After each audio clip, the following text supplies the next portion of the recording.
Does the Big 12 have the best quarterback room in the country? And does Noah Fifita possibly stake a claim as the very best?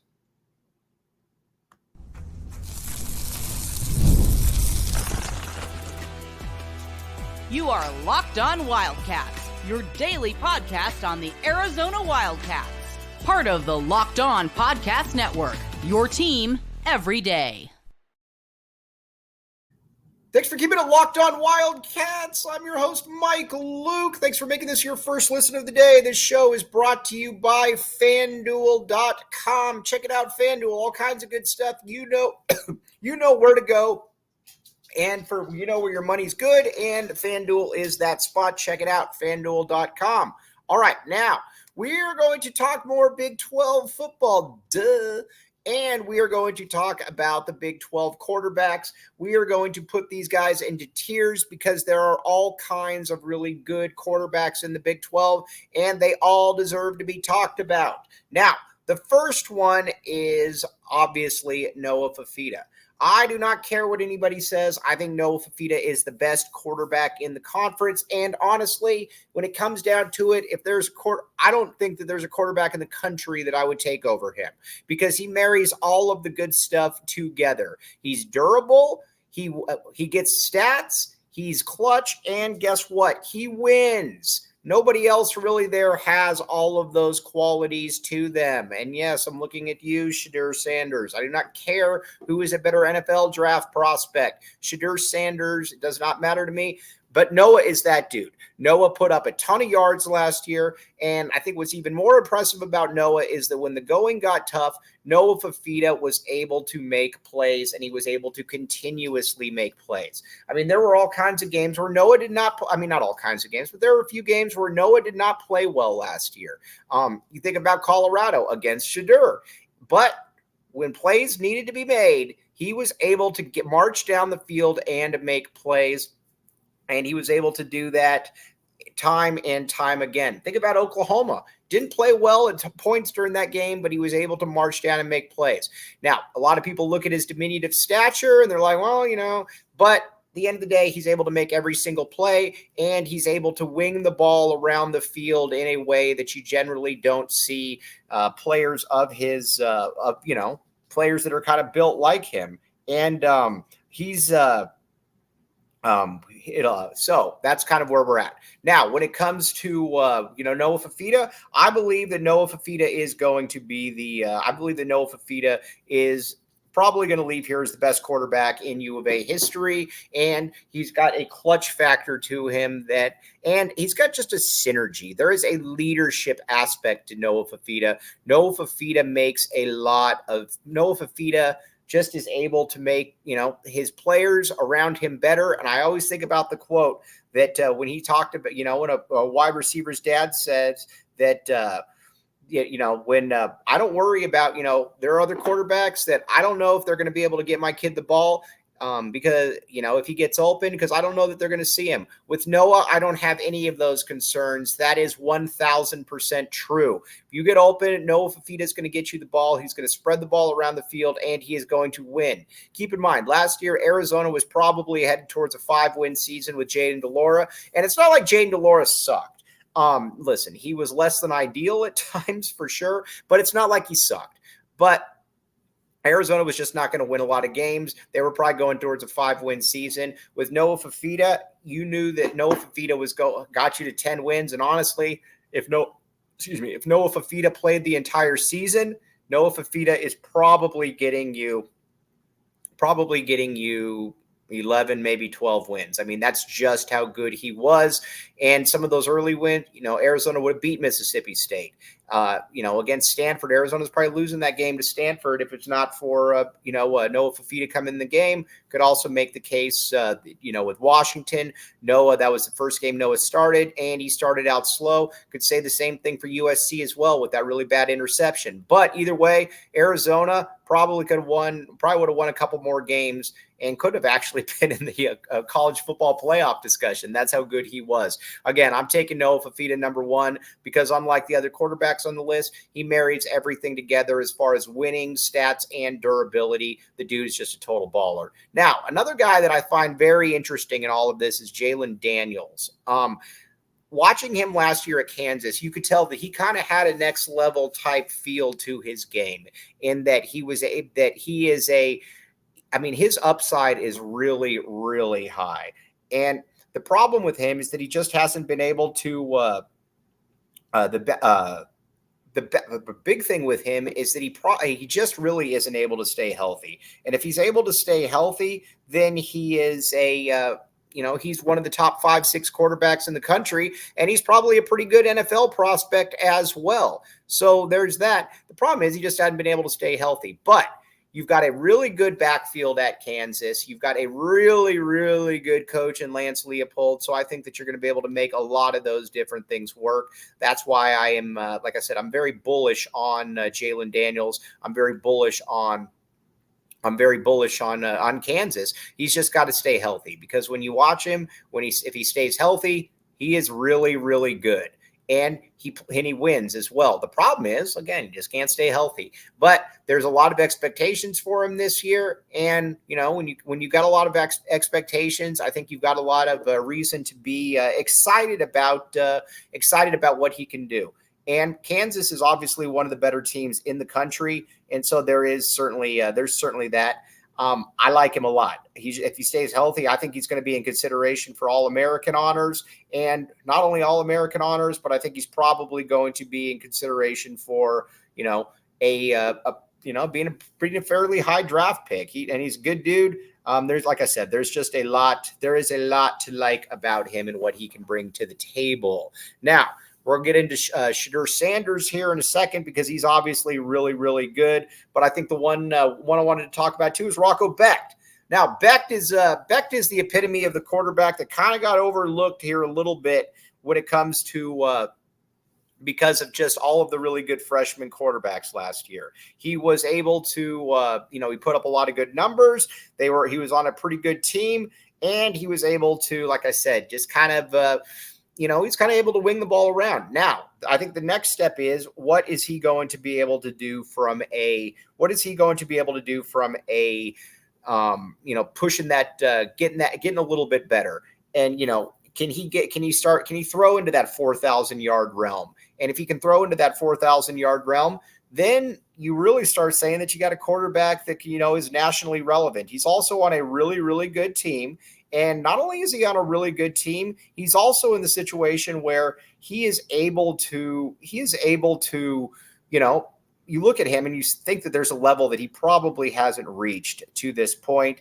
And I think that's something that you've got to look at and be pretty excited about. I like the guy. I like him a great deal. I think that he is, he's kind of underlooked or overlooked in this entire thing. And I think people need to look at him and say that is a really, really good quarterback when he is, but I think the question is, what is that next step? If that next step is, if he can shoot that up another notch, then you're looking at a really, really good player. So we'll find out. But like I said, I think there's a lot to like about him and his team as well. I think Matt Campbell has done a very, very good job. And it's just hard, though, at Iowa State. It's hard to be able to continuously string a season together after a season. It's just, that's not an easy place to win. And I think with Becht, that is you've got a really good signal caller. You've also got a quarterback that I think, players and people rally around. So again, we'll see how this all plays out. But like I said, I think there's a lot to like about him. Now we're going to talk about a quarterback that's got everybody's attention. But first, FanDuel, check it out.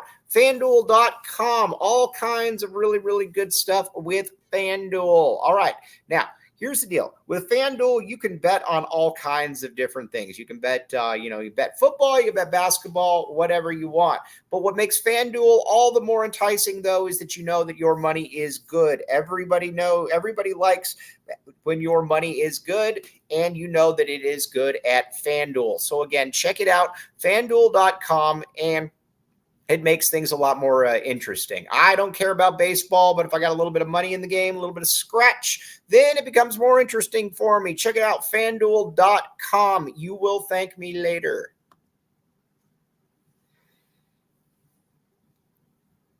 Thanks for keeping it locked on Wildcats and making this your first listen of the day. I am your host, Mike Luke. All right, now let's talk about Sheduer Sanders. Now, Sheduer Sanders is obviously a very, very good quarterback. He's going to be a high draft pick.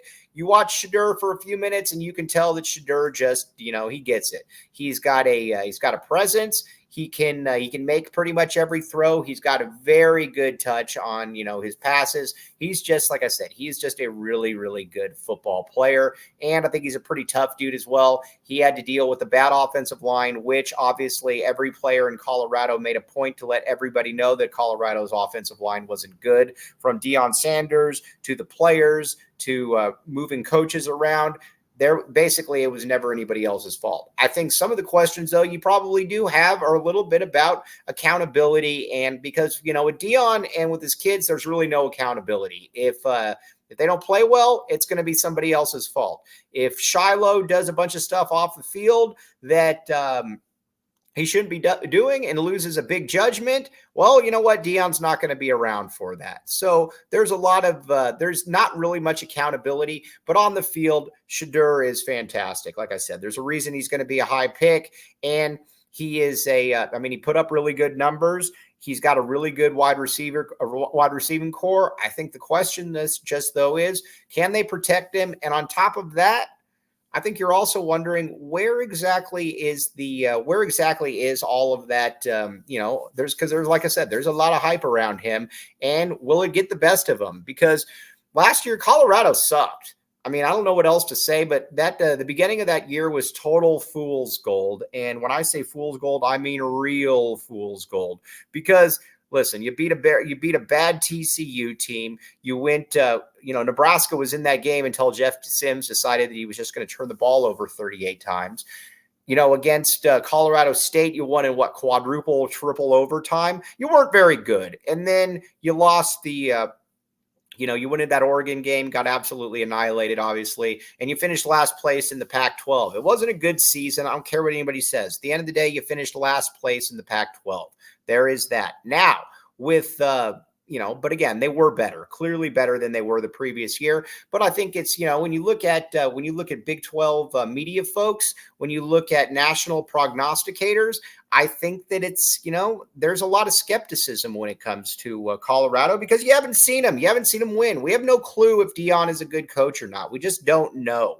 And there's just so many different things around, with the Sanders family, and that they want people to see them and they want people to know. But, if he is, he's, like I said, he's really good. He's clearly one of the two best quarterbacks in the conference. I would take Noah Fifita all day, because I know Noah's a winner, and I don't have to deal with some of the other nonsense that I have to deal with Sheduer and with Deion and, throwing people under the bus. I just don't know that is a winning type environment. I don't know that you can win a lot of games that way, but we'll certainly find that one out. Now, Colorado, though, he's got some really, really good receivers to throw to, and he's got his guy Travis Hunter. The problem, though, is that they're already Travis Hunter already throwing the offensive line under the bus. I don't know that you can win games that way, even though they said they were kidding around or referencing last year. I think everybody kind of knew what the deal was. Nobody here is really that stupid, so take that for what it's worth. Now, a player who is very, very good, but I think also you have a lot of stability aspect questions to him, is Cam Rising. Cam Rising is he's a winner. Watch Utah for 5 minutes and you can tell that he's a winner. The problem is we don't know where Cam Rising is in the grand scheme of things. Is he healthy? If he's healthy, he's really good. Now, again, and I kind of put him out of order a little bit because I wanted to spend a little bit more time on Sheduer. But, to me, there's kind of three quarterbacks that are kind of above the rest. But Cam Rising is in that discussion if we're talking about, him being healthy. I don't think that he is. The problem is this a Mackenzie Melton type situation where you don't play for, 2 years, essentially 18, 20 months, and you're not able to really come back. He's not going to really be touched during fall camp or anything fall camp or anything like that. So you're not going to know until he gets there. And you saw last year that if Utah doesn't have him, he is he's a big issue for them. So that's that they need him to play. And I think Kyle Whittingham knows that. Now, granted, you got Heward in there as well. So that's something to keep in mind. But those are some of the guys that I think are really, really up there. Now, you got a lot of intriguing players that I don't think anybody knows quite what to expect, but are still intriguing nonetheless. And I think KJ Jefferson at UCF is very fascinating. And with KJ Jefferson, you're going to UCF. He was really, really good at Texas at times. His upside was very high. At Arkansas. But I think the question that you do have is, where exactly is he now? Where's his head at? But when he was playing well, he was one of the best quarterbacks in the SEC. So we will find that out. I tend to think that he's going to be pretty good under Gus Malzahn. Malzahn runs obviously a quarterback-friendly offense and a system where guys tend to succeed. So we will find that one out, but KJ Jefferson, a name to watch. Now, the ultimate wild card is Avery Johnson. Now, he's kind of taken off and he's become kind of a legend and for good reason, I would say. He is is a very highly rated high school quarterback. He's big. He can move around. He's a good dude by all accounts, and he can make all the throws. I think the question is how good is he really? And I think we're going to find that one out. I don't know how good he is. And I don't think anybody else really knows how good he is either. And that's where I think it's going to be interesting to find out where exactly all of this is. But I think where we're at this point is that you do know that if Kansas State's going to win big, they are going to win big because Avery Johnson is good. It's really that simple. There's a lot of pressure on this young man, but you also don't run off Will Howard to Ohio State, as crazy as that is to say, without thinking that this dude's going to be really good. So that's where, with Avery Johnson, looks the part. We're just going to find out, is he the part? And I think there's every reason to believe he is, but you still got to be able to see it. And I think that's where that's where all of this becomes, very interesting. Where are they? And all of that. Now, another one, obviously, West Virginia, probably a little bit underrated in the grand scheme of things. They're showing up on a few different top 25 lists, and I think there's a fair reason as to why they are, because, they've done some pretty good, West Virginia is always a solid program. I don't know that they're ever going to have the highs that they necessarily had under Rich Rod, because, those were real highs. You could make the case that they were a top 10 program at that point. But overall, though, Garrett Green is a good quarterback. And he is, if he can improve, then I think there are really going to be issues. So Arizona's obviously got West Virginia. Arizona's going to be able to see how how that plays out. But Garrett Green, you got to like him, though. Like I said, there's some talent there, and I think there's every reason to believe that he's going to improve. Now, one other quarterback that nobody's really talking about, and that's for good reason, and we're going to talk about him next. Thanks for keeping it locked on Wildcats and making this your first listen of the day. I am your host, Mike Luke. All right, now, let's talk a little bit now about Sam Leavitt. With Sam Leavitt at ASU, a lot of people at ASU are very, very high on Sam Leavitt, and they think that he's going to be really good. Now, the thing with the ASU quarterbacking is it hasn't been very good, and even when Jaden Daniels was there, they still didn't really maximize him. And I think, you're looking at it and you're kind of like, all right, well, that's not great. But I think with Sam Leavitt, I think there's a maturity level to him that you probably didn't have with Jaden Rashada. I think there's also the fact that he's probably a little bit better than somebody like a Trenton Bourguet. And so he's going to get every opportunity to be that guy. And I think Dilly wants him to be that dude. So again, we will find out where he's exactly at with this, but there's a lot of optimism coming out of ASU camp. Whether that optimism is deserved or not, I don't know. But I don't think anybody really knows that. And that's why it's going to be fun to be able to watch and see how this does play out. You lose Elijah Badger. That's obviously a crippling blow for you. But, again, I think they feel fairly good about it. The running backs are solid. I think he's got a solid running back room with Cam Scattaboo and with we'll find out. You're bringing in Rayleigh Brown. They like him a lot too. We'll find out. But overall, not a lot of expectations for him. But overall in the Big 12, though, this is going to be a fun league. I think when it comes to quarterbacking, the Big 12 I think it's the best quarterback conference in the country. And honestly, because again, there's a lot. You've got the players that already are good. You've got your Noah Fifitas. You've got your Sheduer Sanders. You've got, when they're healthy, Cam Rising, Jalen Daniels. You've got some real question marks, but guys with an immense amount of upside, like a KJ Jefferson, like a